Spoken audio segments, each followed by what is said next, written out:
Your parents are fine. That's what they keep saying. But the bucket in the basement has been there for 3 years now. The stair creaks in a way that didn't last summer. And every time you try to bring it up, somehow the subject changes. If you've been waiting quietly for the right moment to say something, this video is for you. I'm Adam, Senior Transition Specialist, and today I want to walk you through the question almost no adult child asks early enough. When? When do you start this conversation? What are you actually looking for? And what does waiting until a crisis really cost? Because here's the truth nobody tells you. The best time to have this conversation is when there isn't a crisis forcing it. The second best time is now. The worst time is the day after the fall.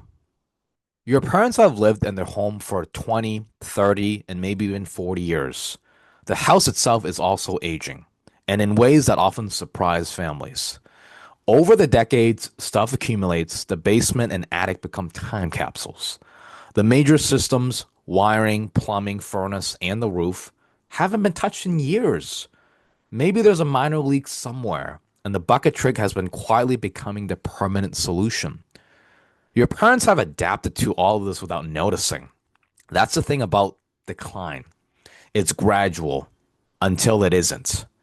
And the question you're really asking when you visit and feel uneasy is this: can they safely and peacefully live here long term? Here's what to look for the next time you visit. None of these are dramatic, they're subtle, and every one of them tells you something.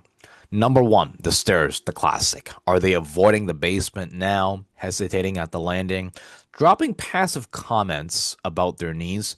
Pay attention. The seasonal work. Number two, the lawn in spring, the driveway in winter. Are they complaining in a way that they didn't 5 years ago? Are they paying somebody to do things that they used to do themselves? Number three, the kitchen. Cluttered countertops where there never used to be clutter, the same casserole dish in the fridge for too long, expired food, multiple half empty boxes of the same item. These are small signs that the routine is fraying. Number four, mail. Stacks of unopened envelopes, bills they used to pay on time, subscriptions they don't remember signing up for. This one matters. It's often the earliest signs of cognitive change. And number five, the smell. Hard one to say out loud, but it's real. And the house may smell different than it did, of cleaning products masking something, of medication, or laundry that's been waiting too long. If you notice two or three of these things during your last visits, trust your gut. You're paying attention. Now, the moment you bring any of this up, you're going to hit what I call the stubbornness wall. They shut down, they get defensive, they tell you they're fine, or they nod, smile, and never mention it again.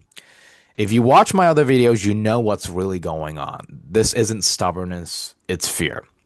For your parents, moving feels like losing autonomy, identity, and freedom in one decision. Admitting the house is too big feels like admitting defeat. So don't take it personally. The wall isn't about you, it's about everything they're afraid to say out loud. Even if you get past the wall and your parents agree to consider a move, there's another problem most families don't see coming, and that's the math. So, senior who's been in the same house for 30 plus years or longer often expect top dollars because they assume nobody knows the neighborhood better than they do, and because a house is worth that much to them. But buyers are doing a different calculation, and let me show you what I mean. So, say fully updated homes down the street are selling for $700,000. Your parents' house needs roughly $200,000 in structural updates, plumbing, electrical, cosmetic work to really bring it to the current standards. So your parents may believe that they should still get $700,000 for the house, but the buyer is thinking, I'd be paying $700,000, then sinking 200,000 more just to make it livable. That's a $900,000 house, and the comps say 700,000. So we don't no deal, no deal. Nobody buys a $700,000 house by paying $900,000, or put another way, nobody's willing to pay 900K for a 700K house. So the gap, the cost of deferred maintenance either comes out of the sales price or out of the family's pocket before listing. There's no third option. So knowing this early stage changes everything about how you plan. Two more pressures that most families don't realize until it's too late. So, number one is the clutter. So, 30 years of belongings, the closet of formal clothes nobody wears, the shelves of VHS tapes from when you were a kid, China nobody uses. The thought of sorting through it all of this by itself is enough to paralyze most parents into doing nothing. So, the clutter isn't laziness, it's emotional weight, and every object is a story. Second, out of state siblings. You're probably the one that's dealing with all of this. You're the daughter who lives just close enough to visit, who notices the bucket in the mail, who has the hard conversations. And then there's your brother in California who texts you saying, "Hey, maybe we shouldn't rush them. Maybe we should wait." So this is happening to you. Please hear me out. You're not making it up. The sibling who shows up twice a year always thinks that things are fine because they look fine.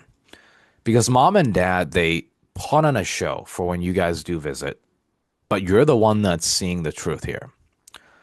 Looping siblings in early, before a crisis, before anyone's offensive, is one of the most important things that you can do. Because once a crisis hits, every old family pattern shows up at the worst possible time. Here's why most real estate agents are not the right fit for this. Most agents use a one size fits all process. So they list, they sell, they move on to the next deal. They treat the move like a fast, cold business transaction. But your parents don't need a sign in the yard. They don't need a transaction. They need a transition. The difference is everything. A transaction is days. A transition is months. A transaction protects price. A transition protects people. And right now, the person you're trying to protect most isn't the buyer or the seller. It's your mom and dad. That's the principle behind the safe passage system I built for families I work with here in the greater Boston area. It's designed around three things most agents skip. Number one, we translate what your parents are really saying because every objection has a fear behind it. Concierge the logistics, sorting, packing, the contractors, the decluttering, all of it. Your parents make one decision, what to keep, and we handle the rest. Transparency and numbers. What's the realistic net? What's the cost of fixing what needs fixing versus selling as is? Real math, real options, no pressure. Same house, same family, a very different experience. Let me give you a simple rule of thumb to follow. So start the conversation 18 to 24 months before you think you need to. It sounds like a long time. It isn't, and here's the math. So we would need 3 to 6 months to have the early conversations without pressure. Another 3 to 6 months to evaluate the home, prep the clutter, and address deferred maintenance. And another 2 to 3 months to sell. And finally, another 1 to 2 months to really settle into the new home. So that's a year minimum.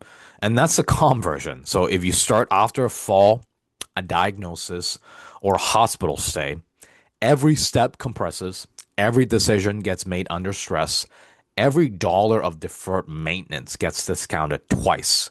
Starting early isn't pushy. It's the kindest thing you can do. If you're watching this and something inside you says, "Yeah, it's time to have this conversation," listen to that little voice. I offer a free, no pressure strategy session, about 30 minutes on the phone, where we look at your specific situation, talk through what to watch for, and really map out the next steps. There should be a link to book a call with me somewhere on the screen. So don't wait until the crisis writes the timeline for you. Your parents' next move can be their safest move.